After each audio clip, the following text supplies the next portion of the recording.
بسم اللہ الرحمن الرحیم۔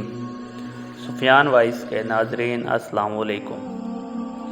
نواسہ رسول صلی اللہ علیہ وآلہ وسلم کی شہادت کے بعد اولاد رسول کو قید کیا گیا۔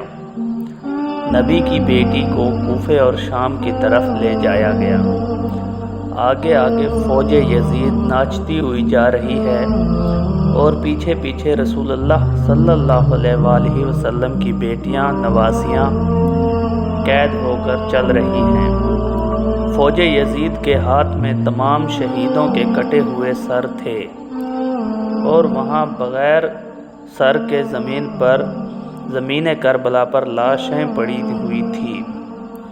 تاریخ نے کہہ دیا کہ بغیر کفن اور دفن کے 3 دن تک رسول اللہ صلی اللہ علیہ وآلہ وسلم کے خاندان کی لاشیں زمین کربلا پر بکھری ہوئی تھیں۔ بس 13 محرم 61 ہجری کو جب آس پاس کے لوگوں نے یہ معلوم کیا کہ فوج کا پہرا کم ہو گیا ہے، چلو نہر فرات سے پانی بھر کے آتے ہیں۔ بنو اسد کی کچھ عورتیں جب نہر فرات پر پانی بھرنے لگیں تو دیکھا کربلا کی زمین پر لاشیں بکھری ہوئی ہیں، کہیں کسی کا بازو کہیں کسی کا جسم۔ انہوں نے جب اس کو دیکھا تو روتے روتے اپنے مردوں کے پاس گئیں اور کہنے لگیں، اے رسول اللہ صلی اللہ علیہ وآلہ وسلم کا کلمہ پڑھنے والوں، اس زمین کربلا پر رسول اللہ کا خاندان تھا۔ شاید یزید کی فوج نے ان کو قتل کر دیا، ان کی لاشیں بکھری ہوئی ہیں، ان کے خیام جلے ہوئے ہیں، آؤ ان کی تدفین کرتے ہیں۔ ان مردوں نے کہا، پاگل ہو گئی ہو کیا؟ یزید نے قتل کیا ہے، اگر ہم ان کو تدفین کریں گے تو ایسا نہ ہو کہ یزید ہمارا بھی دشمن بن جائے، چھوڑ دو، کوئی نہ کوئی آئے گا تدفین کر دے گا۔ ان عورتوں نے کہا کہ تعجب ہے کہ تم اپنے آپ کو مسلمان کہلاتے ہو، رسول اللہ صلی اللہ علیہ وآلہ وسلم کا کلمہ پڑھتے ہو اور ان کے نواسے بیٹوں کے لیے ایسی محبت رکھتے ہو۔ کیا کہا تھا رسول اللہ نے کہ اجر رسالت کچھ نہیں مانگتا سوائے اس کے کہ میری آل سے محبت کرنا۔ اگر تم نہیں جاتے تو نہ جاؤ، ہم جائیں گی۔ رسول خدا صلی اللہ علیہ وسلم کے نواسے کو دفن کرنے جب بات یہاں تک پہنچی تو ان مردوں میں سے کچھ کی غیرت جاگ گئی اور وہ عورتوں کے ساتھ زمین کربلا پہنچے۔ جب وہ زمین کربلا پہنچے تو دیکھا کہ کسی کے جسم پر سر نہیں، بازو کہیں، جسم کہیں، کسی کو کس طرح دفن کریں۔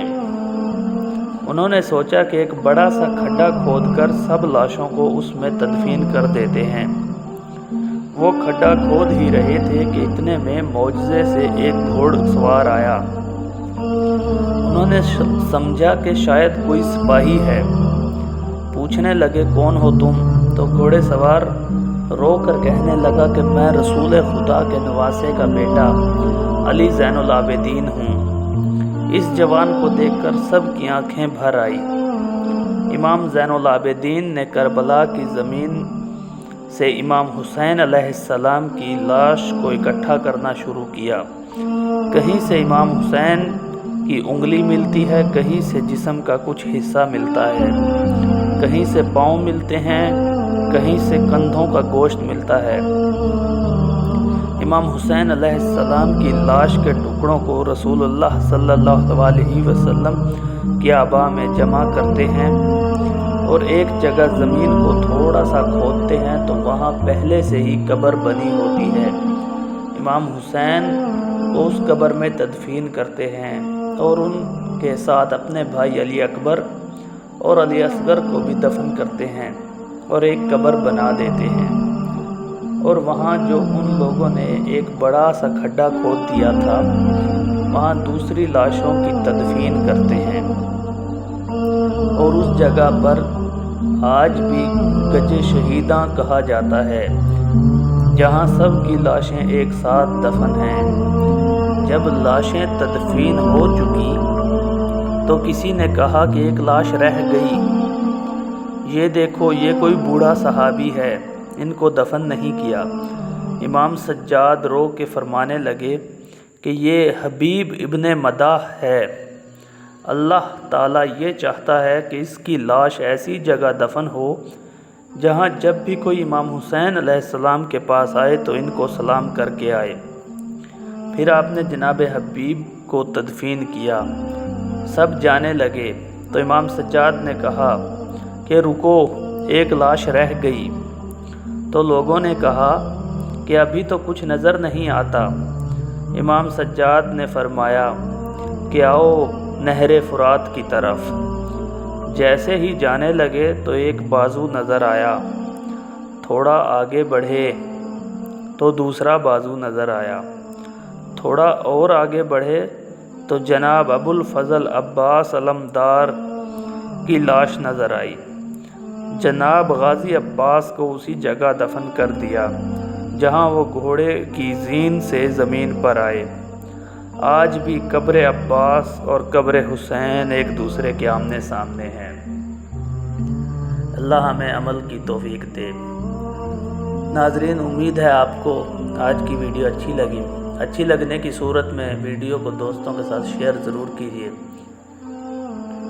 اور کمنٹ باکس میں اپنی رائے کا اظہار کیجیے۔ ساتھ ہی ہمارے چینل سفیان وائس کو سبسکرائب کریں اور بیل آئیکن کے بٹن کو پریس کریں تاکہ ہماری ہر نئی آنے والی ویڈیو آپ کو مل سکے۔ ملتے ہیں نئی ویڈیو کے ساتھ، تب تک کے لیے دیجیے اجازت۔ اللہ حافظ۔